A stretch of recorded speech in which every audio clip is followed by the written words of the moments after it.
Welcome to my channel Ashiya voice. आज की कहानी में आप सुनेंगे बहुत हाई खौफज़दा कहानी। किसी गांव में एक पठान और उसका हंसता खेलता परिवार रहा करता था। भेड़ बकरियां चराकर अपना और अपने परिवार का गुजारा जैसे तैसे कर लेता था, मगर उसका मुख्य व्यवसाय खेती था।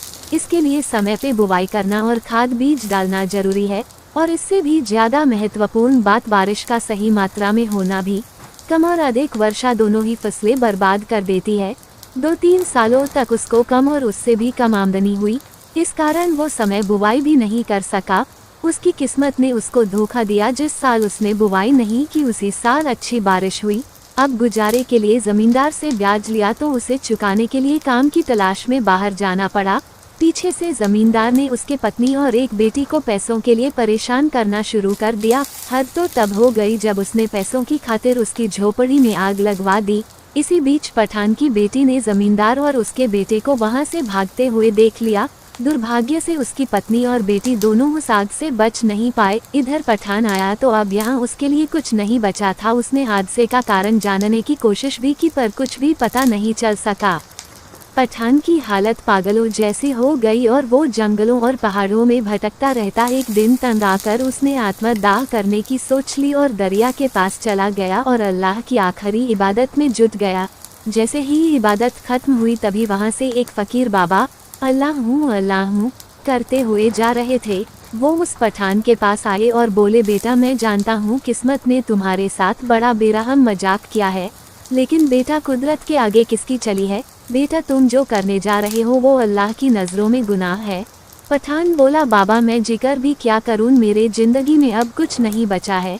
तभी बाबा बोले, जो हो गया उसे बदलना संभव नहीं, लेकिन मैं तुम्हें एक बात बताना चाहता हूँ। अल्लाह के रहमो करम से तुम्हारी बेटी का सरजमी पर फिर से वजूद हुआ है, लेकिन बेटा उसकी रूह को अभी तक शांति नहीं मिली है। वो तड़प रही है। तुम्हें उसे तलाशना होगा, क्योंकि जब तक वो तुमसे नहीं मिलेगी तब तक उसकी रूह बेचैन रहेगी। उसके जहन में कुछ राज दबे है जो वो तुम्हें बताना चाहती है। पठान बोला, बाबा इतनी बड़ी दुनिया में मैं उसे कहाँ तलाश करूं, आप ही कोई रास्ता दिखाए। बाबा बोले, बेटा ज्यादा तो नहीं, पर तुम्हें उसकी झलकी जरूर बता सकता हूँ। बेटा तुम उसे किसी तालीम घर के आसपास मिलोगे, लेकिन बेटा एक बात का ध्यान रखना, तुम उसे इतनी आसानी से नहीं मिल पाओगे, क्योंकि उसने अल्लाह के रहमो करम से बहुत अमीर घराने में जन्म लिया है। ये कहते हुए फकीर बाबा अल्लाह हूँ करते हुए आगे बढ़ गए। अब पठान के दिन बीतते गए, तलाश करते करते 10 साल बीत गए। अब तो फकीर बाबा की बातें भी उसके जहन में धुंधली हो रही थी। अचानक एक दिन पठान एक बगीचे में आराम कर रहा था। तभी कहीं आसपास की स्कूल में छुट्टी की घंटी बज गई। तभी पठान की नज़र एक 11 साल की बच्ची पर पड़ी जो हूबहू उसकी बेटी से मिलती थी।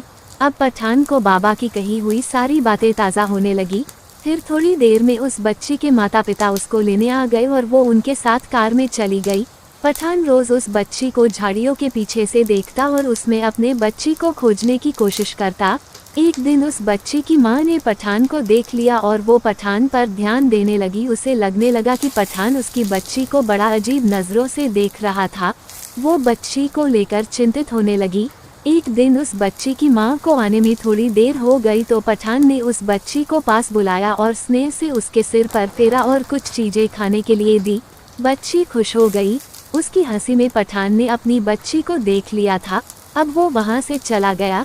जब उसकी माँ आई तो उसने इन खाने की चीज़ों के बारे में पूछा तो बच्ची ने एक अंकल ने दी बताया। तो उसकी माँ ने हिदायत दी कि अनजाने लोगों से कोई चीज़ नहीं लेते। तो बच्ची ने कहा, पता नहीं माँ, पर मुझे वो अनजाने बिल्कुल नहीं लगे। तो माँ ने डांटते हुए बच्ची को चुप करा दिया। एक दिन उस बच्ची के माँ पिता को आने में बहुत ज़्यादा देर हो गई तो पठान ने उस बच्ची को घर पहुँचा दिया। इधर उसके माँ पिता उसको वहाँ नहीं पाकर परेशान होने लगे। घर आने पर नौकर से पता चला कि उसे घर पहुँचा गया है। Subscribe my channel.